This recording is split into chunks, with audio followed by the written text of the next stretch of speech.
¿Qué tal? Muy buenas tardes. Bienvenidos a otra edición más de su programa Café Filosófico. El día de hoy me gustaría hablar sobre una corriente muy específica y muy particular de la filosofía, que es conocida como el cinismo.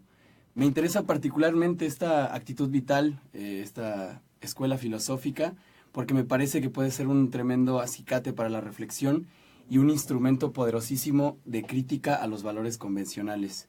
Me parece además que puede ayudarnos a descubrir un significado nuevo y auténtico de la libertad. Mm, También creo que esta es una etapa próspera para el cinismo como forma de crítica. Pero antes de entrar en materia, me gustaría trazar una pequeña distinción entre lo que nosotros coloquialmente entendemos por cinismo y propiamente la corriente filosófica que lleva este nombre. Me voy a servir de una pequeña trampilla, utilizando el diccionario de la Real Academia Española para recoger este significado común del cinismo. En la RAE dice que el cinismo, bueno, tiene 4 significados, ¿no? Uno de los cuales abordaremos hoy. El cinismo es, en primer lugar, la desvergüenza en el mentir o en la defensa y práctica de acciones o doctrinas vituperables. En segundo lugar, la impudencia, la obscenidad descarada.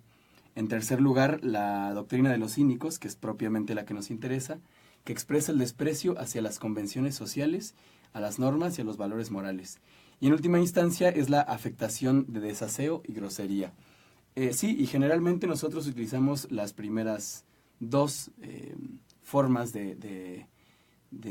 las primeras dos definiciones de cinismo para referirnos a la gente cínica, ¿no? Le llamamos cínico a la persona que, por ejemplo, llega tarde a un lugar y que no se contenta con aventurar ninguna excusa y que simplemente dice que se le hizo tarde y que no tiene por qué justificarse, ¿no? Decimos, pero qué cínico eres, porque practica la desvergüenza en el hablar. Sin embargo, y esta va a ser una distinción fundamental entre el cinismo como una actitud contemporánea y el cinismo como una actitud filosófica, la diferencia va a ser que los cínicos de ahora, los cínicos de la vida cotidiana, tienen estas prácticas desembarazándose de la actitud o de la responsabilidad moral con la que están implicadas sus acciones. Es decir, el cínico no quiere tener nada que ver con las repercusiones morales de sus actos. En otra instancia, el cinismo como corriente filosófica, a pesar de que también practica la desvergüenza como una especie de hacer frente a los valores morales, lo está haciendo con una actitud de fondo verdaderamente es la consecuencia de una pugna que tiene con los valores. Es decir, el cínico, el perro, el filósofo cínico, lo que está haciendo es pelear contra los valores convencionales y a forma de crítica y a forma de protesta está yendo en contra de ellos, practicando la libertad de palabra y libertad de expresión en todos sus actos. Es decir, hay un movimiento de fondo, hay el cinismo como la filosofía cínica es una actitud vital y no simplemente ganas de desembarazarse de las responsabilidades morales que tenemos, ¿no? Como les decía, me parece muy importante hablar del cinismo y tratar de desempolvarlo de las estanterías y sacarlo un poquito a la calle, porque me parece un acicate para la reflexión. Creo que nos puede ayudar mucho a tomarle el pulso a la cultura y a tratar de mirar qué tan genuinamente estamos viviendo y qué tanto vivimos a través de instituciones humanas. Es decir, qué tanto son nuestras las ideas que perseguimos, qué tanto son nuestros los sueños que anhelamos. También me parece que es una etapa muy próspera para el cinismo como forma de crítica. Y lo digo porque, sin ser milenialista, me parece que vivimos en una etapa que puede llegar a tener o guardar bastante similitud con lo que ocurrió en el periodo en el que se gestó esta escuela. Entonces, por eso quisiera empezar con un poco de contexto, ¿no? Para los que no están familiarizados y para los que sí, pues para recordar un poquito. El gran exponente del cinismo, Diógenes el perro, el famoso filósofo que vivía en una tinaja, coexistió y curiosamente murió el mismo año que otro grande, tal vez más recordado para la historia de la humanidad o para la historia de Occidente, que fue Alejandro Magno. Los dos murieron en el 323. Alejandro va a cumplir con una de las más grandes proezas en la antigüedad, que va a ser expandir el elemento griego sobre prácticamente todo el mundo antiguo. ¿Cómo va a expandir Alejandro el elemento griego? ¿Cómo va a expandir la cultura griega? Bueno, pues a través del lenguaje. El griego se va a deformar a una lengua que conocemos como koiné dialectos, y esta lengua va a servir para la expansión de la cultura griega, porque va a ser una forma más fácil de aprender a hablar griego y de escribir en griego, ¿no? Es una especie de griego para comerciantes, de griego para mercaderes. A través de esta expansión del elemento griego, no solamente va a ser el lenguaje lo que se va a importar, sino que también se va a importar el arte, la religión, la literatura, la filosofía y la ciencia. Es decir, formas de comprender el mundo. Esto es bastante sencillo de entender, dado que el lenguaje no está aislado de todos estos componentes culturales. Como decía Wittgenstein en las investigaciones filosóficas, imaginar un lenguaje es imaginar una forma de vida. Entonces, expandir la lengua griega no es nada más expandir la lengua griega, es también expandir la cultura, la filosofía, la religión y la ciencia griegas. Es decir, esto va a hacer que el mundo antiguo se vuelva helénico. Y por eso el helenismo quiere decir hablar como griego o pensar como griego. Esta, digamos que va a ser la gran ventaja del movimiento de Alejandro Magno. Sin embargo, como conocemos, la historia de Alejandro el Magno, a pesar de ser grande, es también muy corta en temporalidad. Alejandro muere a los 33 años y su muerte va a significar que todo el territorio que había conquistado se va a dividir bajo monarquías tomadas por sus sucesores llamados diádocos. Con la eclosión del helenismo aparecen estas nuevas formas de gobernar las ciudades-estados que en principio eran autónomas, me refiero a las ciudades-estado griegas, y en este sentido los horizontes de la convivencia ciudadana quedaron desgarrados. El ciudadano del siglo V, para poner un contraste, el ciudadano griego del siglo V vivía esperanzado en que la ciudad pudiera proveerle todas las circunstancias, todos los medios para que pudiera alcanzar su realización. Para muestra un pensamiento de Aristóteles. Aristóteles pensaba que el ciudadano solo puede alcanzar la felicidad, la eudaimonía, la realización o su perfecto florecimiento en medio de la polis. Y cuando la polis pueda prestar todos esos servicios y todas esas necesidades básicas ser cubiertas. Dice Aristóteles, afuera de la polis solo pueden vivir los animales y los dioses. Entonces parece que era impensable que el individuo pudiera ser feliz o realizarse por fuera de la polis. La ciudad tenía que prestar todos los servicios básicos y proveer de todas las, digamos, satisfacer todas las necesidades humanas para que el hombre pudiera ser feliz. Esto era plausible o palpable en el siglo V, también conocido como, al menos en Grecia, como la Atenas de oro, la Atenas de Pericles, porque la democracia estaba en su máximo apogeo, porque la condición de ciudadanía estaba bien repartida, etc. Pero cuando los diádocos, los sucesores de Alejandro, empiezan a pugnar por el territorio, la situación se vuelve muchísimo más compleja y los ciudadanos empiezan a ver que están completamente desprotegidos. Las ciudades-estado griegas tenían un ideal político que era la autarquía, que quiere decir autosuficiencia o autorregulación. Nuestro término más cercano sería la idea de soberanía. Las ciudades-estado griegas soñaban con no depender de otras ciudades, con ser autosuficientes y autosustentables, con no estar bajo el dominio de ninguna otra ciudad. Este ideal evidentemente no se pudo cumplir con la muerte de Alejandro y los ciudadanos griegos tuvieron que tomar las riendas de esta situación y primero advirtieron que sus dioses los habían desamparado y que ahora estaban en manos de Tige, de la diosa del azar o la diosa de la fortuna. Los griegos no tienen fe, esta es una idea bastante curiosa. Los griegos solo creen en lo que pueden ver. Cuando florece la intelectualidad en Atenas, adoran a Palas Atenea, ¿no? Que es la diosa de la sabiduría. Y cuando reina el caos y los saqueos, empiezan a adorar a Tige, que es la diosa del azar. Entonces es muy característica esta idea. Empiezan a encontrar una especie de desarraigamiento tanto de sus dioses como de sus ideales de comunidad. En este sentido, la filosofía helenística, las escuelas filosóficas del helenismo o los movimientos filosóficos helenísticos tratan de hacer frente a esta situación. ¿Cómo lo hacen? Tratando de trasladar esos valores que se pretendían únicamente para la ciudad, trasladarlos al individuo. ¿Cómo lo hacían? Decían, bueno, entonces la ciudad no puede ser autárquica, la ciudad no puede ser autosuficiente, no puede ser autorregulada y libre, está bajo el dominio de los diádocos y está siempre en constante pugna y bajo constantes saqueos. ¿Qué tenemos que hacer? Pues ser autárquicos nosotros. No vamos a esperar que la ciudad venga a solucionar nuestros problemas, no vamos a esperar a que esto se apacigüe, quizá no vivamos para encontrar otra vez la ciudad como la vimos en el siglo V o como la soñamos en el siglo V, y vamos a tener que aprender por nosotros mismos cómo ser autosuficientes, cómo autosatisfacernos y sobre todo, y en esto se va a traducir la autarquía, cómo aprender a gobernar nuestras pasiones. Esto va a ser un ideal al menos de la corriente cínica y que va a tener también eco en la filosofía estoica, que es algo posterior.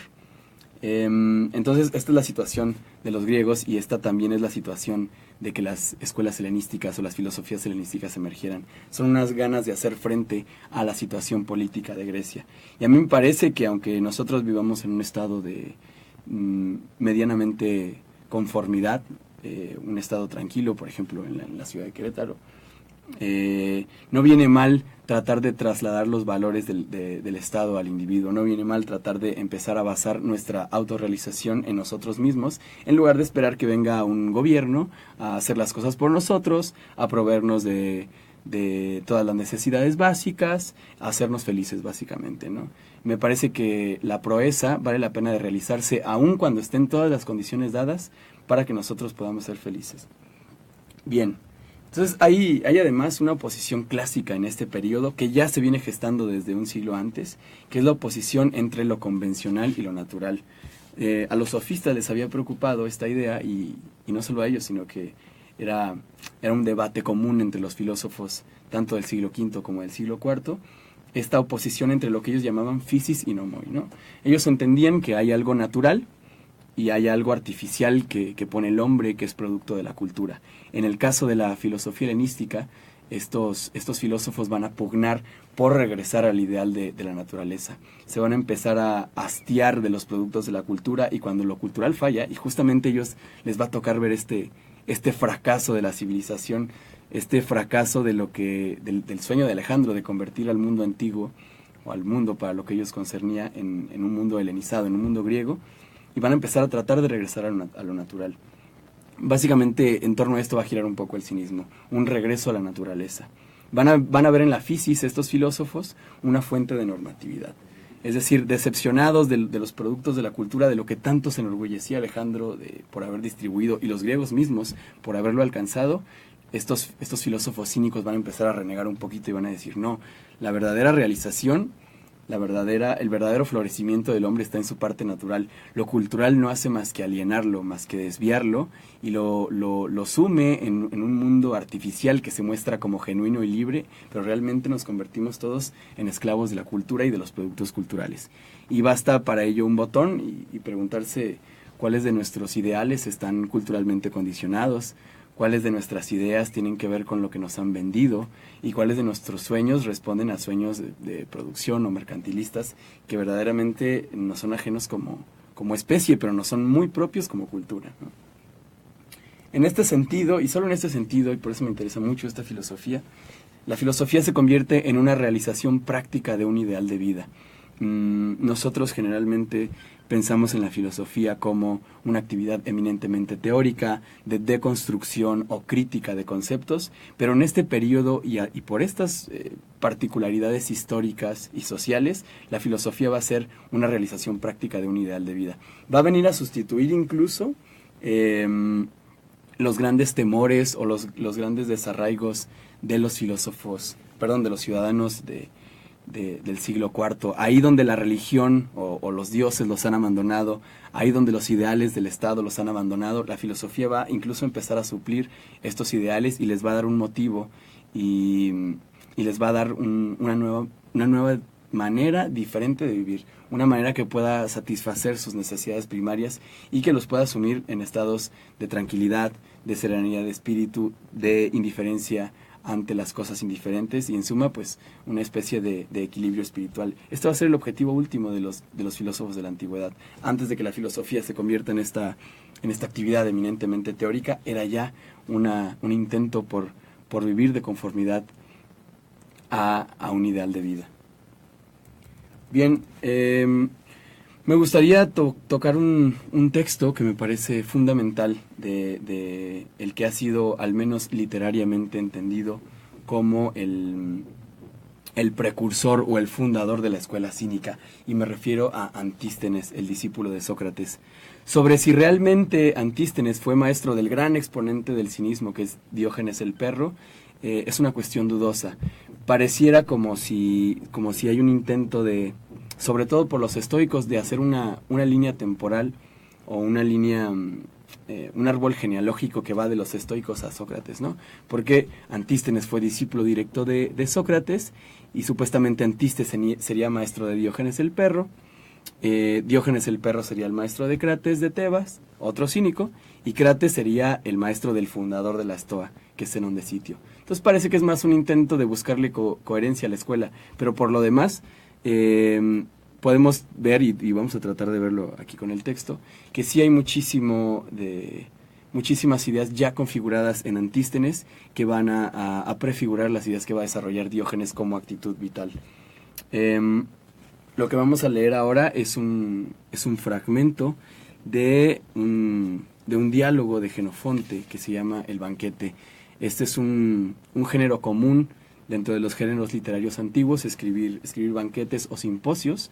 En ellos generalmente, en los banquetes, más allá del género literario, pues se bebía, como en los banquetes actuales, se comía, pero también se filosofaba, ¿no? Generalmente los comensales del banquete llevaban un discurso preparado o se ponían a disertar sobre algún tema. Y a esto hay que sumarle también que había diversiones como algún citarista, algún bailarín, o incluso prácticas de tipo de orden más sexual. En el banquete tanto de Jenofonte como en el de Platón aparece como figura central Sócrates, y el discurso gira en torno a él. A mí me interesa rescatar una parte específica del banquete en la que habla Antístenes, este fundador, al menos literariamente, del cinismo, porque quisiera que vayamos viendo cuáles van a ser sus ideas acerca de cómo hay que vivir y cuál es la manera correcta de conducirse. Hay que notar que Antístenes todavía no está en el periodo helenístico, todavía no sufre el desgarramiento de la cultura, pero ya empieza a asomar ideas completamente distintas a las de los griegos de la época, sobre todo las que tienen que ver con hacer valer más lo material que lo espiritual, ¿no? Que parece que para nosotros es una herencia corriente, decir, claro, lo más importante es el interior, ¿no? Tendrías que ser un verdadero cínico en el sentido contemporáneo del término para decir, no, yo creo que lo más importante es la superficie y yo juzgo a las personas por cómo se ven. Aunque sea por hipocresía, tienes que admitir que lo más importante es el interior, ¿no es cierto? Y en ese sentido, esta es una idea completamente socrática, que la hemos adoptado como incluso de manera irreflexiva, pero es algo que le compete a Sócrates. Entonces vamos a leer este fragmento para darles un poco el contexto. Cada uno de los comensales en este banquete de Jenofonte están refiriendo aquello de lo que se sienten orgullosos, ¿no? Hay uno que se siente muy orgulloso de sus amigos y explica por qué. Hay otro que se siente muy orgulloso de su riqueza, de su pobreza, y explica por qué. Y Antístenes, curiosamente, dice que se siente orgulloso de su riqueza, cuando que es evidente para todos que Antístenes pues no tiene dinero, es bastante pobre, ¿no? Y se lo reclaman desde el principio sus comensales. Bien, pues vamos al texto. Estamos leyendo a Jenofonte haciendo hablar a Antístenes en el banquete de Jenofonte, libro 4, parágrafo 34. Bueno, para hacerles un poco útil y si quieren ir directo al texto, ¿no? Dice así: Pues ea, dijo Sócrates, cuéntanos por tu parte, Antístenes, cómo con tan pocos bienes te enorgulleces de tu riqueza, ¿no? Si no tienes en qué caerte muerto, Antístenes, cómo con tan pocos bienes te enorgulleces de tu riqueza. Porque creo, amigos, que las personas no tienen la riqueza y la pobreza en su casa, sino en sus almas. Veo, en efecto, que muchas personas corrientes, aun teniendo una gran cantidad de riquezas, se consideran tan pobres que afrontan toda clase de fatigas y de riesgos para poseer más, Y sé incluso de hermanos que, habiendo heredado partes iguales, uno de ellos tiene lo suficiente e incluso le sobra, mientras que al otro le falta todo. Esta idea de decir que las personas tienen la riqueza no en sus casas sino en sus almas es una idea perfectamente socrática. Sócrates en la Apología de Platón dice que se ha dedicado toda su vida a cuidar del alma de los atenienses y a recordarles que se han estado preocupando toda la vida por sus bienes materiales y nunca por los bienes espirituales, ¿no? Esta crítica es perfectamente aplicable a cada uno de nosotros, aunque con hipocresía digamos que lo importante es el interior. Generalmente estamos cultivando el exterior, ¿no? El goce de los placeres corpóreos, la adquisición de bienes materiales, etcétera. Parece que el giro socrático, por decirle de alguna manera, consiste, al menos en alguna de sus partes más importantes, en voltear la valoración o transvalorar los valores o transfigurar los valores o reconfigurarlos y decir, a ver, vamos a dejar de voltear a lo material porque es por lo que nos hemos preocupado toda la vida, ¿no? Toda la vida nos preocupamos por adquirir bienes materiales como si fuéramos a vivir para siempre, por mantenerlos o por asegurarlos, ¿no? Y en última instancia incluso por heredarlos. Pero ¿por qué si le hemos dedicado toda la vida a esto? ¿Por qué no dedicarle un poquito de tiempo a los bienes espirituales? ¿Por qué no decir, a ver, cuál es el estado de mi alma? ¿Cuántas veces he mentido el día de hoy? ¿Cuántas veces he sido injusto? ¿O cuántas veces he sido malo con el otro? Y ponerse a pensar verdaderamente qué es lo más valioso, cuál es la verdadera riqueza. A Antístenes le queda muy claro, y como dije por herencia socrática, la verdadera riqueza está en el interior. Se dice muy bonito, pero cultivarlo es bastante difícil. Y empieza a criticar a estas personas que dice que se consideran a sí mismos tan pobres, y vean lo curioso como lo dice, se consideran tan pobres que hacen cualquier cosa para conseguir riquezas, ¿no? Es decir, incluso podrían no expresar que se consideran pobres, pero sus acciones los delatan. Si ya tienes una riqueza bastante grande, ¿por qué habrías de afanarte por seguirla haciendo crecer y crecer y crecer? Bien, continúa Antístenes. Estoy informado también de que algunos tiranos tienen tal hambre de riquezas que cometen crímenes más atroces que los pobres más necesitados, pues a causa de la necesidad, evidentemente algunos roban, otros asaltan, otros venden como esclavos a hombres libres, y hay también tiranos que destruyen familias enteras, matan a personas en masa e incluso a menudo reducen a la esclavitud a ciudades enteras para conseguir dinero. Pues bien, a esta clase de individuos les compadezco mucho por la grave enfermedad que padecen.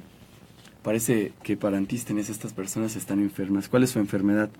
Me parece que les ocurre lo mismo que a una persona que dispusiera de mucho y que por mucho que comiera, nunca estuviera satisfecha. Esta es la enfermedad de Antístenes. Parece como si este deseo insaciable es muy similar a como si no pudiéramos saciar el hambre, ¿no?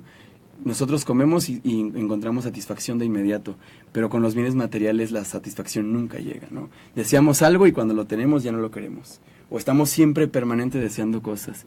Seguramente muchos de ustedes tendrán esta experiencia bastante cercana. Y por lo demás, me parece que aquí ya empieza a prefigurar que esto es un producto de la cultura. En la naturaleza no existe esa sed de acumulación, ¿no? Salvo los animales, me parece que acumulan para el invierno o con fines estrictamente de supervivencia. No hay ningún otro ser que se dedique a la acumulación y a la acumulación de cosas que no va a utilizar inmediatamente y de cosas que realmente no necesita. Nosotros zafamos la medida natural, el metrón, y empezamos a entrar en un dominio que no encuentra satisfacción. Bien, en cuanto a mí, dice Antístenes, tengo tantos bienes que apenas puedo encontrarlos. Y hace esto haciendo una broma, porque si no los encuentra es porque tiene muy pocos bienes. Sin embargo, me sobra para comer hasta llegar a no tener hambre, para beber hasta no tener sed y para vestirme hasta el punto de no tener más frío cuando salgo que Calias aquí presente, a pesar de lo riquísimo que es. Perfectamente bien explicado, me parece a mí. Yo tengo dinero para comprarme 7,000 abrigos y mi compañero tiene dinero para comprarse un abrigo nada más. De todas formas, yo nada más puedo ponerme uno, ¿no? Si me pongo dos me vería ridículo. Entonces, parece que la verdadera realización está en el contento de encontrarse satisfecho por lo que se tiene a la mano y por lo natural y por lo necesario, ¿no? Y cuando estoy en mi casa, dice Antístenes, continúo, los muros se me antojan cálidas túnicas y mantos muy espesos los tejados, y la cama que tengo es tan satisfactoria que incluso me cuesta trabajo despertarme. Aquí está un poco la riqueza de la que hablaba, ¿no? No de lo que tiene, sino de la satisfacción en lo que... No de lo que desea, perdón, sino de la satisfacción en lo que ya tiene. Y si alguna vez mi cuerpo me pide amor, hasta tal punto me basta lo que tengo a mano, que las mujeres a las que me acerco me colman de caricias, porque ningún otro querría acercarse a ellas. Me parece que se está refiriendo a las heteras, ¿no? Antístenes no se afana en encontrar el amor romántico y prefiere acercarse a las mujeres que no son tan populares, quienes lo llenan de caricias porque nadie se acerca a ellas. Y todos estos placeres me parecen tan agradables que no desearía encontrar mayor gusto practicando cada uno de ellos, sino menos. Si ya le parece suficiente con el disfrute al que se está enfrentando. Hasta tal punto, creo que algunos de ellos son más dulces de lo conveniente. Antístenes es famoso por haber dicho que prefería estar loco antes que ceder al placer. Y esto me parece que es porque el valor fundamental de Antístenes y de los cínicos es el ejercicio de la libertad. Para estos filósofos, cualquier cosa que atente contra nuestra libertad es un atentado en contra de nuestra realización. Y el placer, y seguramente esto es una experiencia bastante palpable para nosotros, el placer puede llegar a convertirse en dueño de nosotros mismos, ¿no? Cuando experimentamos, por ejemplo, alguna adicción. Nosotros no estamos satisfaciendo ningún placer, sino que el placer se ha apoderado de nosotros, o la necesidad de placer se ha apoderado de nosotros, y somos víctimas de esa necesidad, y estamos en una constante pugna por satisfacerlo. Bien, continúa Antístenes. Pero la posesión que calculo de mayor valor en mi riqueza es el hecho de que, si alguien me quitara lo que ahora tengo, no veo a pesar de ello ningún trabajo, por humilde que sea, que no me proporcionara sustento suficiente. Antístenes es tan libre que el estilo de vida que se ha granjeado se lo puede conseguir o se lo puede granjear con cualquier trabajo, ¿no? Critica a las personas que tienen grandes necesidades porque se han granjeado estilos de vida cuyas privaciones pueden resultar extremadamente dolorosas, ¿no? Si vives de una manera sencilla, contentándote con poco, cualquier trabajo te puede proveer de esas satisfacciones que necesitas. Pero si estás acostumbrado a un régimen alimenticio carísimo, si gastas 70, 80 mil pesos al mes, pues cualquiera de esas privaciones te va a doler muchísimo, ¿no? Entonces parece que es aquí una especie también como de economía de la vida. ¿A qué le estás invirtiendo? ¿Qué te va a pesar perder más, ¿no? Como decía Thoreau en el Walden, la riqueza puede medirse por la cantidad de cosas a las que estás dispuesto de deshacerte o a las que estás dispuesto a renunciar. Entonces, en este sentido, Antístenes está valorando su riqueza en cuanto que puede satisfacerse con poco y contentarse con poco. Continúa Antístenes. Porque incluso cuando quiero darme buena vida, no compro en el mercado lo más lujoso, pues sale demasiado caro, sino que lo saco del almacén de mi alma. O sea, Antístenes dice, me quiero dar un lujito, pero no voy a ir hasta el mercado. Desde el interior me lo voy a granjear, voy a sacar desde el almacén de mi alma ese placer o ese lujo que me quiero dar. Qué difícil, ¿no? Mucho mayor es mi placer cuando espero la necesidad para acercarme a él que cuando consumo algo costoso, como me ocurre ahora mismo, que me he encontrado con este vino de tazos y lo bebo sin tener sed. Recordemos que estamos en un banquete y este vino de tazos es originario de esta isla de Tazos y era un vino muy apreciado, ¿no? Pero dice, yo encuentro mayor satisfacción o mayor es mi placer cuando me acerco a las cosas cuando realmente las necesito. Y me parece que nosotros estamos acostumbrados a satisfacer inmediatamente todas nuestras necesidades, ¿no? Se te antoja un refresco y vas por él, se te antoja una coca y vas por ella, se te antoja lo que sea y siempre estás satisfaciendo. Entonces estás tan lleno de todo y tu dieta está tan a tope que es imposible que experimentemos un placer de verdad.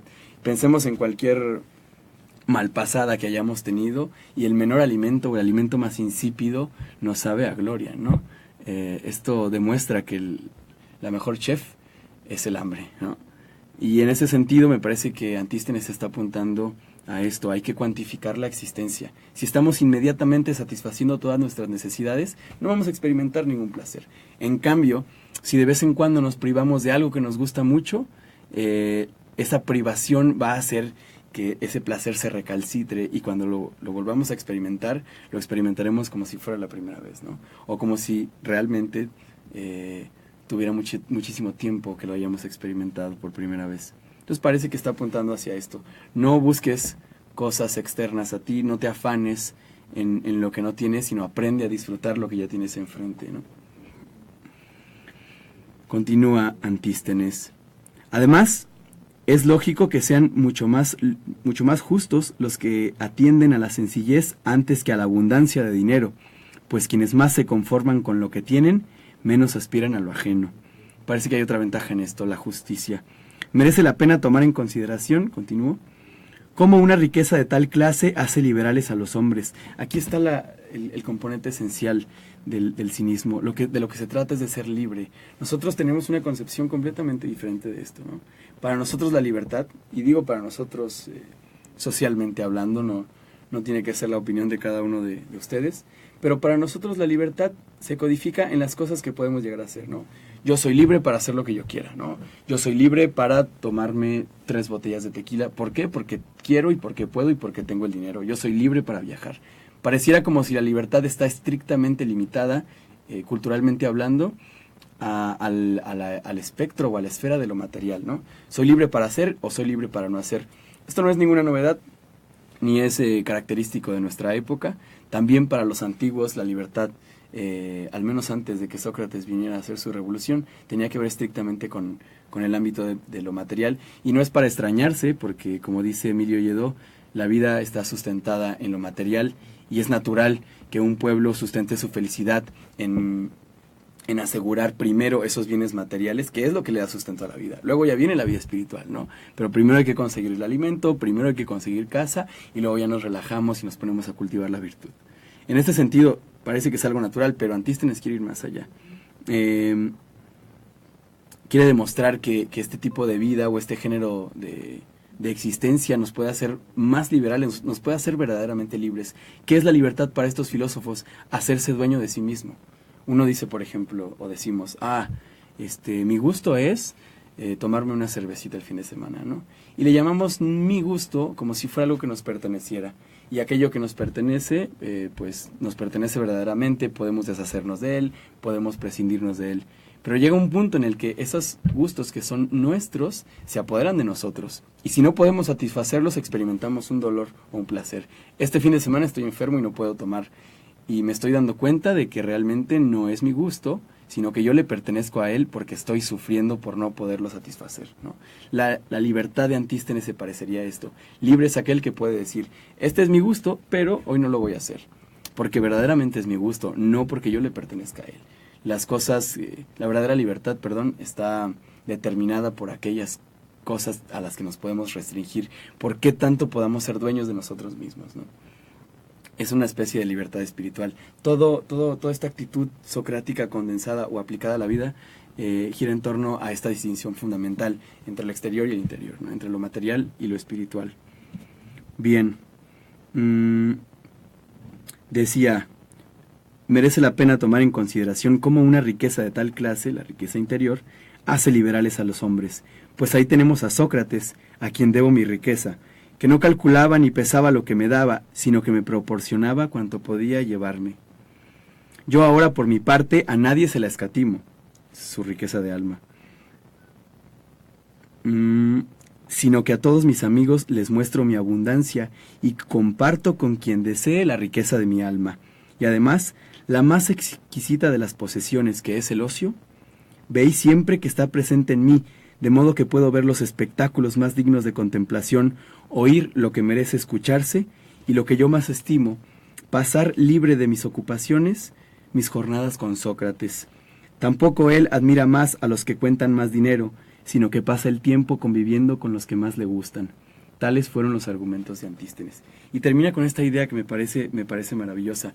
Lo que más estima Antístenes es el ocio, pero se refiere no al ocio, bueno, al menos según sus propias palabras, no al ocio de estar haciendo nada, sino al ocio de pasar su tiempo siendo un espectador del universo, escuchando cosas dignas de escuchar y pasando su tiempo con Sócrates discutiendo seguramente sobre cuál es el mejor modo de vivir o en qué consiste la virtud, ¿no?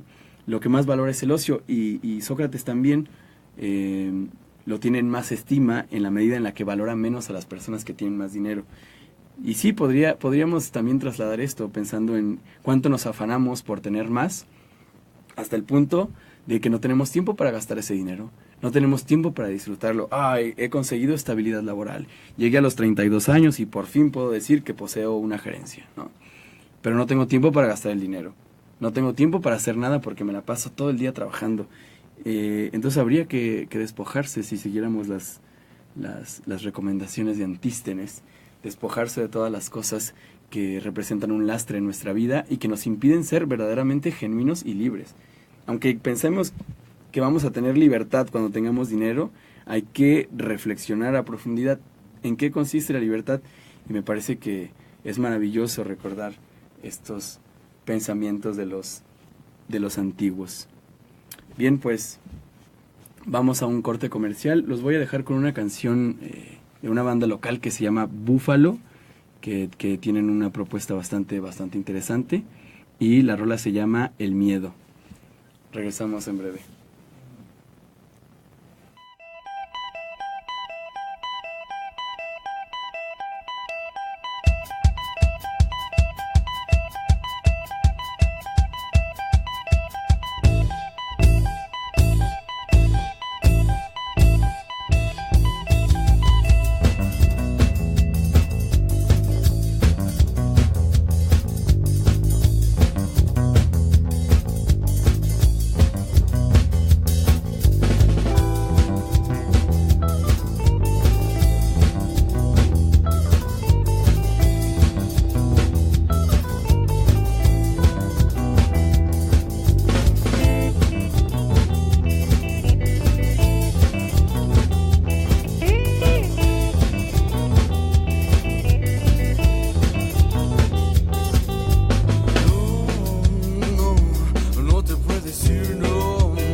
La tormenta ya se acabó, los miedos ya no acechan.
¿Qué tal? Muy buenas tardes. Estamos de regreso en su programa Café Filosófico, después de una breve pausa de haber escuchado a Búfalo, una banda queretana local, con la rolita El Miedo.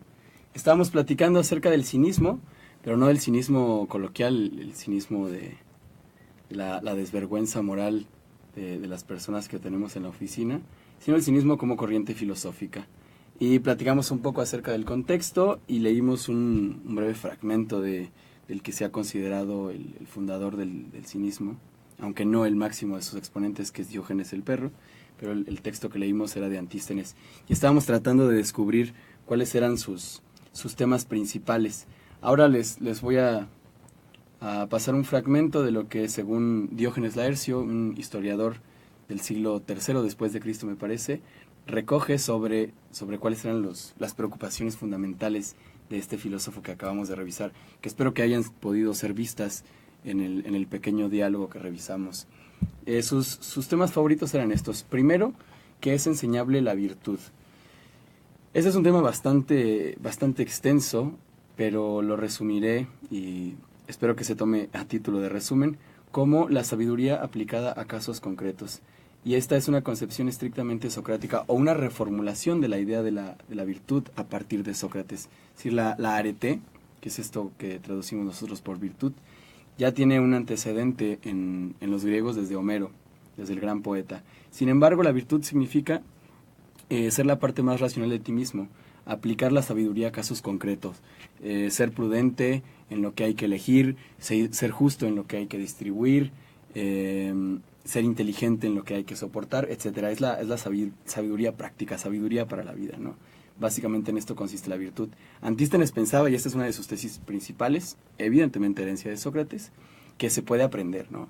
Así que no hay excusa para decir, no, es que yo la verdad es que soy una persona muy débil y es que me da mucho miedo enfrentar mis miedos y es que yo soy muy así y no voy a poder soportar esto, es más fuerte que yo. Antístenes dice, esto se puede aprender. No es como que hayamos nacido con o con falta de virtud, ¿no? La valentía, la templanza, la prudencia son cosas que se pueden adquirir y que se pueden aprender. ¿Cómo? A través del ejercicio, ¿no? Evidentemente no las vamos a aprender en un libro, no vamos a aprenderlas revisando estos textos, aunque nos duela como estudiantes de filosofía, no se adquiere la virtud leyendo filosofía antigua, ¿no?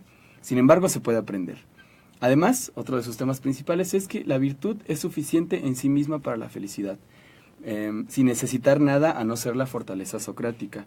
Generalmente, y otra vez hablo en sentido cultural, nosotros somos felices cuando las cosas se resuelven a nuestro favor. Parece que la virtud no basta, ¿no? Hago todo lo que está a mi alcance para hacer mi examen de maestría, ¿no? Y repruebo, y soy infeliz y estoy triste porque no se cumplieron mis objetivos, aunque yo haya hecho todo lo que esté a mi alcance. En este sentido, parece que Antístenes está diciendo, no, la virtud es suficiente para la felicidad. No se requiere nada más, no se requiere que las cosas salgan a tu favor, que alguien te venga a hacer el día, que juntes un montón de dinero, que tengas una salud gozosa. No se requiere nada de eso, simplemente que seas la parte más sabia de ti mismo en lo que hay que distribuir a la hora de actuar y en lo que hay que pensar, ¿no? También que la virtud está en los hechos y no requiere ni muy numerosas palabras ni conocimientos. No es más virtuoso el sabio, ¿no? Para nosotros el sabio, otra vez culturalmente hablando, el sabio es aquel que sabe muchísimas cosas, que puede responder casi a cualquier pregunta, un poco la caricatura del filósofo, ¿no? Oye, estudiante de filosofía, ¿qué es la amistad? Ah, pues como dijo Aristóteles, la amistad es un alma habitando en dos cuerpos distintos. Bueno, pues estos son frases pomposas si quieren, pero no tienen nada que ver con el ejercicio de la virtud. Alguien puede ser perfectamente ignorante según Antístenes y conducirse rectamente y de manera justa y virtuosa en todos los aspectos de la vida sin haber leído ni siquiera un solo libro, ¿no? Además, proponía que el sabio es autosuficiente, pues los bienes de los demás son todos suyos, que la impopularidad es un bien y otro tanto el esfuerzo. Estas van a ser dos ideas clásicas del cinismo. La impopularidad es un bien. Antístenes decía, si le estoy agradando a la gente, creo que estoy haciendo algo mal, ¿no? Algo mal porque la gente tiene opinión, como ya decía Platón, y no pueden tener un criterio genuino de lo que está bien y lo que está mal. Y el esfuerzo es lo que verdaderamente vale. Me parece que esta actitud también es válida para nosotros. Generalmente, o en ocasiones valoramos la fortuna o nos consideramos orgullosos por ser muy afortunados. Decimos, yo estoy muy orgulloso porque tengo una familia maravillosa, o porque me tocó un hijo muy bueno, o porque me tocó una hija muy buena. Pero ¿qué de esfuerzo hay en eso? ¿No? Y en ese sentido, ¿qué de valor hay en lo que no se ejercita o en lo que no se esfuerza? Si yo de buenas a primeras me gano la lotería, nadie podrá decir, te lo mereces, ¿no? Te lo mereces por tener buena fortuna. Lo que verdaderamente vale es el esfuerzo. En griego, esto se dice ponos. Y los cínicos, a partir de Diógenes, van a empezar a ejercitarse, porque parece que Antístenes no vivía de una manera tan frugal como sí los cínicos que le sucedieron, los que verdaderamente empezaron a llamarse como cínicos. El esfuerzo psíquico o el esfuerzo espiritual y mental van a ser el componente fundamental de su actividad filosófica. Estos filósofos se van a encargar de mirar en todas las dificultades una oportunidad para ejercitar la virtud. Poniéndose a la intemperie, por ejemplo, aprenderán a soportar el calor, pasando hambres incluso aprenderán a soportar el hambre. También emocionalmente aprenderán a no comprometerse con ninguna situación que pueda echar por tierra su estabilidad o su equilibrio emocional, por decirlo de alguna forma, su eudaimonía. Entonces van a tratar de ejercitarse en situaciones que nosotros podemos entender como negativas, pero para ellos salir a flote y encontrar siempre dominio de sí mismo. Como vemos, lo que está en juego aquí es la libertad. Cualquier cosa que mengue la libertad del cínico va a ser tomada como algo que hay que rechazar o como algo que hay que superar, más bien, ¿no?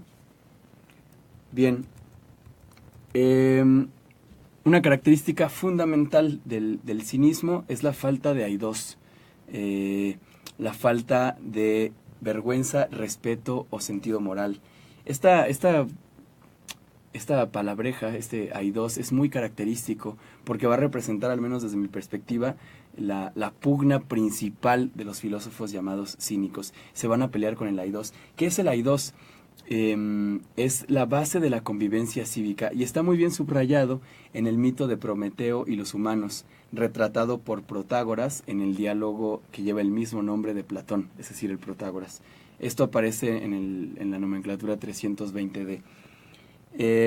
Los cínicos se van a pelear contra el aidos. El aidos es el producto último de la cultura y la civilización tal y como lo había distribuido Alejandro con su movimiento que ya platicamos, helenístico. Pero para entenderlo un poquito más vamos bueno, les voy a platicar someramente de qué va este mito de Protágoras.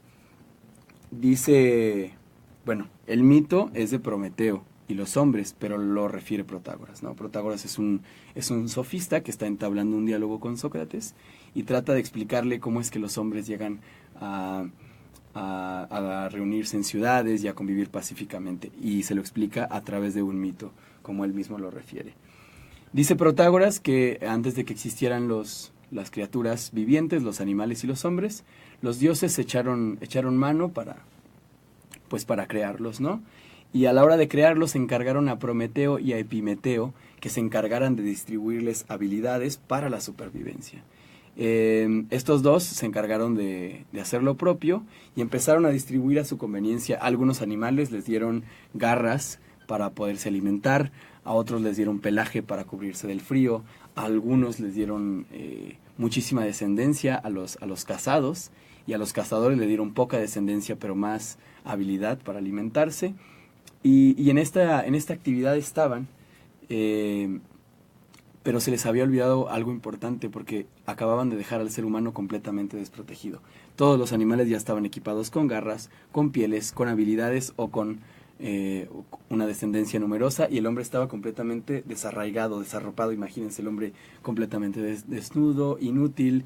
Es el mamífero que más tiempo pasa en el seno materno, entonces era un completo desastre, dice Protágoras, ¿no? Lo que se le ocurre a Prometeo es robarle a Hefesto y a Atenea la sabiduría profesional junto con el fuego, ¿no? Sabía que si les daba solo el fuego no iban a poder hacer nada con eso, y si les daba solo sabiduría, pues tampoco, ¿no? Entonces les da el fuego y la sabiduría. Este recurso fue suficiente durante algún tiempo para que los hombres pudieran alimentarse, ¿no? Es decir, podían calentar sus alimentos, calentarse a sí mismos y en cierta manera sobrevivir. Pero era insuficiente para luchar contra las fieras. Estaban completamente desprotegidos contra las fieras. Solamente tenían fuego y inteligencia, ¿no? Pero como como no podían reunirse todavía en civilidad, no podían hacer un fuerte frente a las amenazas del exterior. Entonces, como no poseían el arte político, y en última instancia no poseían el arte de la guerra que pertenece al arte político, no se podían defender de los animales. Zeus temió que la raza humana sucumbiera, y como solución envía a Hermes para llevar el sentido moral, aidos que les platicaba, y la justicia, o el sentido de la justicia, que en griego se dice dikaiosine. Estos los repartió a todos por igual, imponiendo una sola regla. Y esta es la parte característica con la que se van a pelear los cínicos. Ahí donde Zeus, esta máxima divinidad, trata de repartir el sentido moral, pone también una regla y dice lo siguiente: al incapaz de participar de este aidos del honor y de la justicia, que sea eliminado como una enfermedad de la ciudad. Este es el problema. Los cínicos van a pelear con este aidos, con este sentido moral, porque nos aleja de nuestra parte más natural, que es la parte animal. Me gusta muchísimo traducirlo como vergüenza, que además no es una traducción mía, sino de Carlos García Gual, porque expresa perfectamente la distinción entre lo natural y lo artificial. Nos da vergüenza, por ejemplo, hacer nuestras necesidades en público, nos da vergüenza comer, nos da vergüenza la desnudez, nos dan vergüenza cosas perfectamente naturales. Y para los cínicos este aidos es una especie de humo, es un tifos, como dicen ellos, o un tufo que nos aleja de la realidad y que nos impide ver con claridad. En suma, y para decirlo en términos más coloquiales, los cínicos están peleando con todos los productos de la cultura. La cultura y las instituciones humanas vienen a sobreponerse al mundo natural, y en esta sobreposición nos alejan de la naturaleza, nos alienan y perdemos toda nuestra libertad. Estas leyes que encausan nuestros hábitos y que regulan nuestros comportamientos, estas normas morales, aidos del que hablaba Protágoras, reconocen los cínicos que son convenciones concretas y definidas históricamente. Lo que nos parece bien y mal, las aspiraciones, los sueños, nuestra idea de ser una persona digna, nuestra idea de ser una persona exitosa, las cosas que más nos importan en la vida y las reglas por las cuales nos conducimos son convenciones concretas y definidas históricamente. Lo más legítimo es cuestionarlas por la misma característica de ser una convención, en tanto que son el producto de tácito o explícito de varios hombres poniéndose de acuerdo para decidir qué es lo que está bien y lo que está mal, qué es lo que hay que perseguir y lo que no hay que perseguir, son perfectamente cuestionables. Y en ese sentido, me parece que se vuelve legítimo rescatar la filosofía cínica para nuestra vida cotidiana. Esta idea de libertad radical y práctica de la desvergüenza es una especie de hacer frente a estas normas y convenciones concretas con las que muchos de nosotros no encajamos y que generalmente llegan a entorpecer nuestra felicidad. Bueno, esto fue todo por el día de hoy. Me parece que es un recuento bastante corto de la filosofía cínica, al menos de los preliminares. Espero que volvamos a platicar sobre ello, pero me interesaba resaltar esto: cómo nos puede servir para instrumento de crítica. Tratar de ver en esta distinción entre lo natural y lo artificial una especie de criterio seguro para encontrar nuevas formas de ser libre y por lo demás, ser un poquito más feliz. Bueno, los dejo, fue todo por hoy. Mi nombre es Alan Argüello y nos vemos en la siguiente emisión de Café Filosófico.